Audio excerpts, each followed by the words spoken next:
வணக்கம். இன்னைக்கு நாம பார்க்க போறது புகழ்ச்சோழ நாயனாரோட தியாகத்தை பத்தின ஒரு கதை. இது வெறும் கதை இல்ல, ஒரு மிகப்பெரிய தியாகம்.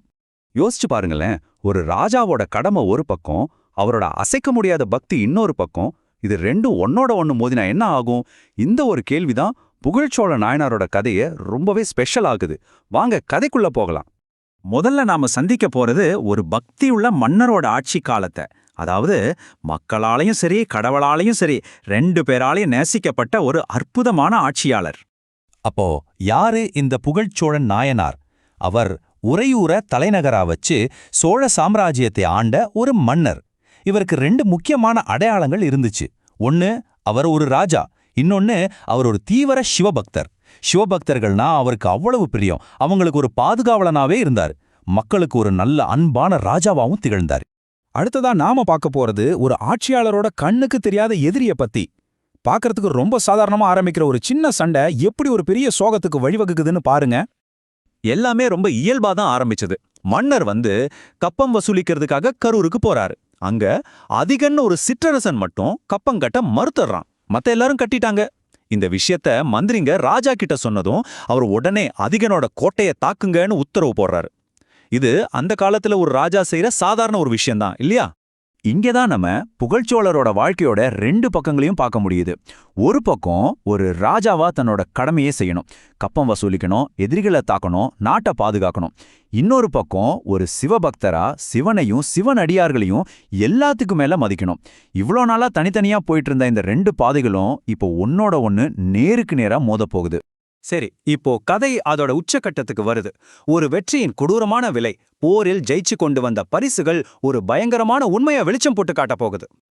அதே மாதிரி ராஜாவோட படைகள் வெற்றி கொடியோட திரும்பி வராங்க. கோட்டையை இடிச்சாச்சு, எதிரிகளை ஜெயிச்சாச்சு. எல்லாம் அவங்க நினைச்சபடியே நல்லபடியா முடிஞ்ச மாதிரி தான் தெரிஞ்சது. வெற்றி பெற்ற வீரர்கள் போர்ல கிடைச்ச செல்வங்களையும் கொல்லப்பட்ட எதிரிகளோட தலைகளையும் கொண்டு வந்து மன்னர் முன்னாடி வைக்கிறாங்க. அது அந்த காலத்துல ஒரு போர் வழக்கம். அப்படி கொண்டு வந்து வைக்கப்பட்ட தலைகள்ல திடீர்னு ராஜாவோட கண்ணு ஒரு தலையில போய் நிக்குது. அந்த தலையில உச்சியில சடமுடி இருந்திருக்கு. அவ்வளோதான், அந்த நொடியில அந்த வெற்றி கொண்டாட்டமே ஒரு துக்க வீடா மாறிடுச்சு. ஏன் அந்த சடமுடி அவ்வளோ பெரிய அதிர்ச்சியை கொடுத்துச்சு? ஏன்னா சடமுடிங்கிறது சிவபக்தர்களோட முக்கியமான அடையாளம். அதாவது சிவனை வழிபடுற ஒரு பக்தர் அல்லது ஒரு துறவி யாருக்காக வாழ்நாள் பூரா ஒரு பாதுகாவலனா இருக்கணும்னு ராஜா நினைச்சாரோ அவங்கள ஒருத்தரையே அவரோட படை கொன்னுடுச்சு. அந்த நிமிஷம் ராஜா மொத்தமா உடைஞ்சு போயிட்டார். தாங்க முடியாத துக்கம், குற்ற உணர்ச்சி. ஐயோ, ராஜக்கடமைங்கிற பேர்ல என்னோட பக்திக்கு விரோதமா எவ்வளோ பெரிய பாவத்தை செஞ்சிட்டேனேன்னு கலங்கி போறார். இப்போ கதையோட கடைசி பகுதிக்கு வரோம். செஞ்ச தப்புக்கு பிராயச்சித்தம். அந்த துக்கத்துல புகழ்ச்சோழர் ஒரு இறுதி முடிவை எடுக்கிறாரு. அவர் எடுத்த முடிவு சாதாரணமானதல்ல. முதல்ல ஒரு பெரிய தீக்குண்டத்தை வளர்க்கச் சொல்றாரு. ரெண்டாவதா அந்த சிவபக்தரோட தலைய ஒரு தங்கத்தட்டுல வச்சு அது ரொம்ப மரியாதையா கையில ஏந்திக்கிறாரு. மூணாவதா அந்த தீய சுத்தி வர்றாரு. கடைசியா ஒரு புனித மந்திரத்தை சொல்லிக்கிட்டே அந்த நெருப்புக்குள்ள இறங்கிடுறாரு. அவர் சொன்ன அந்த மந்திரம் தான் பஞ்சாட்சர மந்திரம். அதாவது சிவனை வழிபடுறதுக்கான ரொம்ப சக்தி வாய்ந்த 5 எழுத்து மந்திரம் அது. பாருங்க, சாகர கடைசி நிமிஷத்துல கூட அவர் தன்னோட பக்தியை விடவே இல்லை. இப்படி தன்னையே தியாகம் செஞ்சு பிராயச்சித்தம் தேடிக்கிட்டதால அவர் சிவபெருமானோட திருவடியை அடைந்தார்னு புராணம் சொல்லுது. சரி, கதை முடிஞ்சிருச்சு.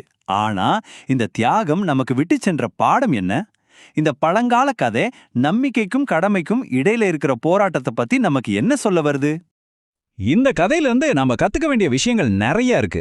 ஒன்னு, நம்மளோட உலக வாழ்க்கைக்கும் நம்மளோட ஆன்மீக நம்பிக்கைக்கும் நடுல வர்ற பெரிய மோதல். ரெண்டாவது, நாம செஞ்ச தப்புக்கான குற்ற உணர்வு ஒரு மனுஷனை என்ன பாடுபடுத்தும் இது காட்டுது. மூணாவது, தப்பு செஞ்சா அதுக்கு பொறுப்பேத்துக்கணும், பிராயச்சித்தம் செய்யணுங்கிறதுக்கு இது ஒரு பெரிய உதாரணம். கடைசியா, உண்மையான பக்தி இருந்தா அது மோட்சத்துக்கு வழிகாட்டுங்கிற நம்பிக்கைய இது ஆழமா சொல்லுது. கடைசியா ஒரு கேள்வி. இந்த ஆயிரக்கணக்கான வருஷத்துக்கு முன்னாடி நடந்த கதை இன்னைக்கு இருக்கிற தலைவர்களுக்கு என்ன சொல்லிக் கொடுக்குது? ஒரு லீடர் தன்னோட செயல்களுக்கும் அதனால வர விளைவுகளுக்கும் எந்த அளவுக்கு பொறுப்பேத்துக்கணும்?